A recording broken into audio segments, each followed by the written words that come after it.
여러분 안녕하세요. 안녕하십니까. 강동경의 대병원 H로그입니다. 자, 여러분 저희 효도 가이드 부모님들께 항상 가장 걱정되는 질환 중 하나, 뇌경색, 뇌질환 빼놓을 수가 없죠. 특히나 이번에는 뇌경색을 주제로 저희 강동경의대학교병원 뇌신경센터의 신경과 이일영 교수님과 함께 알아보도록 하겠습니다. 교수님 자기소개 부탁드립니다. 안녕하십니까. 강동경희대병원 신경과 이일영입니다. 주로 뇌졸중 파트를 담당하고 있습니다. 교수님 사실 그 뇌질환 말만 들어도 되게 무섭잖아요. 뇌경색이 어떤 병인지 좀 정확하게 알려주실 수 있으실까요? 뇌경색은 일단 뇌혈관이 막힘으로써 생기는 이제 뇌 조직의 이제 괴사, 뇌세포의 이제 괴사가 초래되는 그런 질환입니다. 네. 그러면 교수님 지금 이제 이렇게 뇌혈관이 막혀가지고 일어나는 질환이라고 하셨는데 일종의 이제 동맥경화 때문에 결국은 막힐 거잖아요. 맞습니다. 동맥경화는 이제 하나의 이제 원인이고요. 여러 가지 원인이 있습니다. 크게는 동맥경화 때문에 이제 혈관이 점차 좀 좁아지고 막히고 또 혈전이 또 생겨서 그게 이제 막히는 경우가 있고요. 또 한 가지는 이제 심장에서부터 이제 심방세동 등의 질환으로 인해서 심장 자체에서 이제 혈전이 발생해서 뇌혈관으로 올라가면서 막히는 그 두 가지가 좀 있고요. 그 이외에도 이제 혈관의 내막이 박리되는 동맥 박리증, 그리고 이제 모야모야병 같은 그런 선천성 질환, 그리고 이제 자가 면역 질환에 의해서 생기는 혈관염 같은 경우에도 이제 원인이 될 수가 있습니다. 생각보다 굉장히 다양한 이유들이 있네요. 네, 맞습니다. 교수님 혹시 그러면은 이 궁금한 것 중 하나가 막혀서 생기는 질환으로 알고 있는데 완전히 뇌혈관이 막혀야지만 발생을 하는 건가요? 아니면 이게 굉장히 좁아져서 거의 피가 안 통하게 되거나 거의 절반만 이렇게 피가 흐르는 경우에도 뇌경색이 발생을 할까요? 그 뇌경색은 일단 혈관이 좀 막혀서 생기는 질환이고요. 심하게 좁아지고 막히기 전까지는 이제 보통은 특별한 증상이 없는 경우가 많습니다. 그래서 아주 심하게 혈관이 좁아져 있더라도 이제 뇌 조직에 이제 산소나 이제 포도당이 어느 정도 좀 수준 이상으로 좀 공급이 되면 실제로 증상은 나타나지는 않거든요. 그래서 그 임계점을 좀 넘어설 정도의 아주 심한 경우에는 보통 일시적으로 좀 증상이 생기긴 합니다. 그런 증상들이 일시적으로 좀 생기는 경우에 우리가 일과성 뇌허혈이라고 해서 그거는 이제 MRI상에서 머리에 이제 뇌경색의 흔적을 남기지는 않거든요. 그럼에도 불구하고 뇌경색에 준해서 또 검사하고 치료하는 그런 과정이 좀 필요한 경우가 있습니다. 일과성 뇌허혈은 정의에 있어서 우리가 24시간 이내에 증상이 이제 호전되는 경우를 얘기를 하는데요.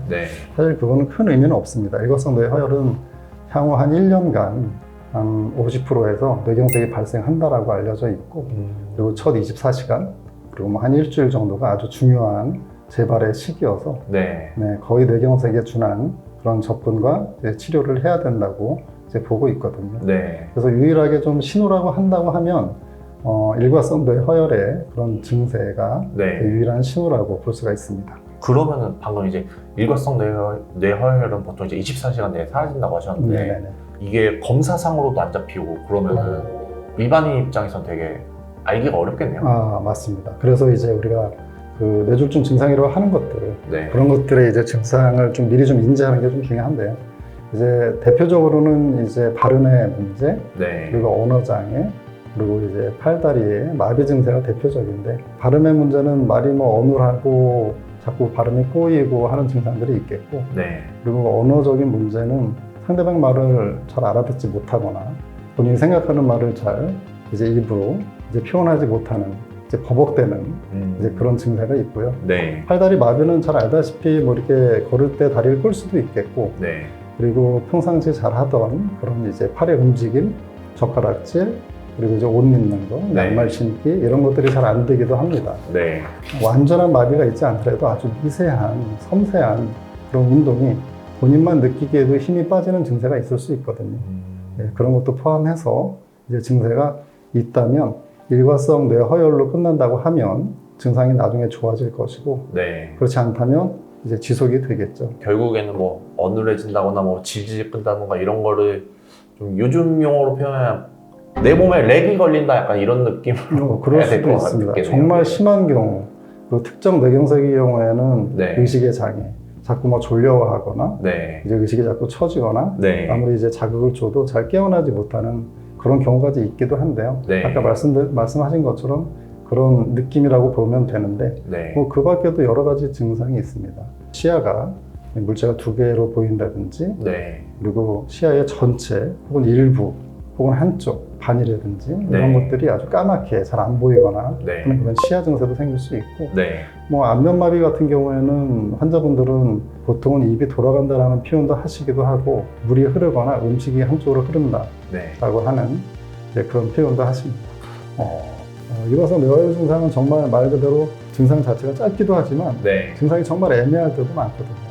네, 그래서 우리가 전형적인 그런 증상이라고 얘기하는 그런 증상이 아주 일부분만 보일 수도 있기 때문에 네. 본인 스스로 본인이 그냥 개인적인 어떤 판단은 그렇게 좀 쉽지가 않고요. 네. 또 검사를 통해서 확인해보는 게 좀 필요합니다. 그렇군요. 그러면 이렇게 좀 일과성 뇌허혈이 내가 좀 뭔가 이상한 것 같은데? 네. 라고 생각해가지고 이제 병원에 와서 네.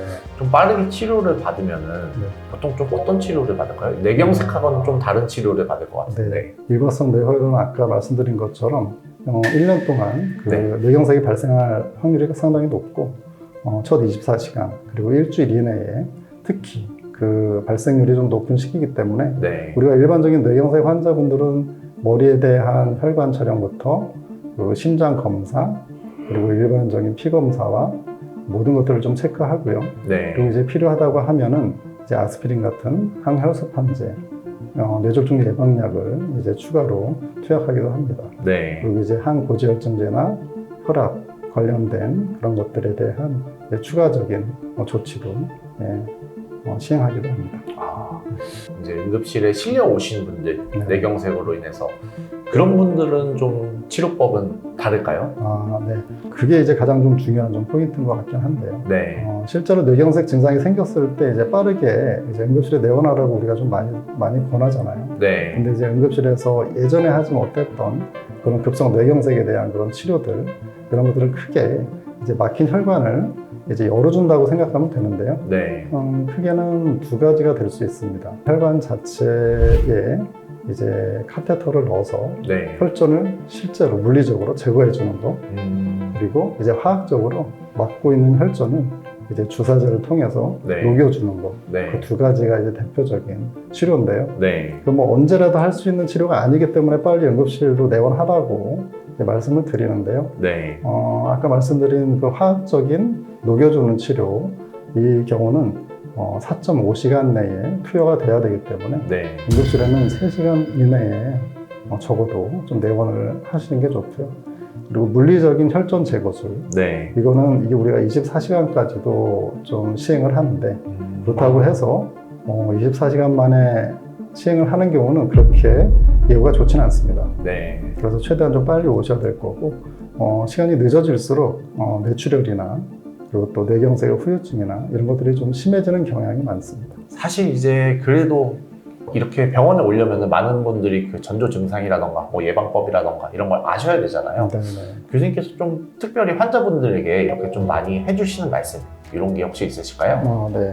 우리가 앞서 얘기했듯이 뇌경색은 그 혈관이 막히기 전까지는 특이 증상을 보이지 않는다는 게 어떻게 보면 참 안타까운 일이긴 한데요. 네. 아까 말씀하신 것처럼 미리 예방할 수 있는 그런 상황들에 대한 건 우리가 보통 상식적으로 알고 있는 그런 고혈압, 당뇨, 고지혈증, 그리고 비만, 과체중, 그리고 흡연, 음주 이런 네. 것들이 있겠고요. 네. 그리고 이제 나이 자체도 중요한 그런 인자긴 합니다. 네. 근데 그건 우리로서는 어쩔 수는 없는 것 같고요. 네. 그래서 평소 그런 위험 인자들이 있다고 하면 조절하는 게 좀 중요하고요. 네. 그리고 경동맥이라든지 뇌혈관에 그런 협착, 동맥경화성 협착이 있는 네. 분들이 있는데 네. 그냥 모르고 지내시기도 해요.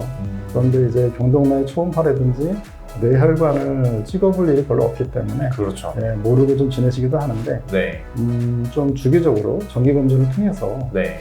경동맥 초음파라든지 뇌혈관 촬영 정도는 간헐적으로라도 체크해 보시는 게 좋을 것 같고. 네. 결국에는 이제 그러면은 검사 잘 받고 평소에도 그리고 건강한 식생활 습관부터 운동도 열심히 하고 요런 게 결국 또 제일 중요할 것 같은데 네.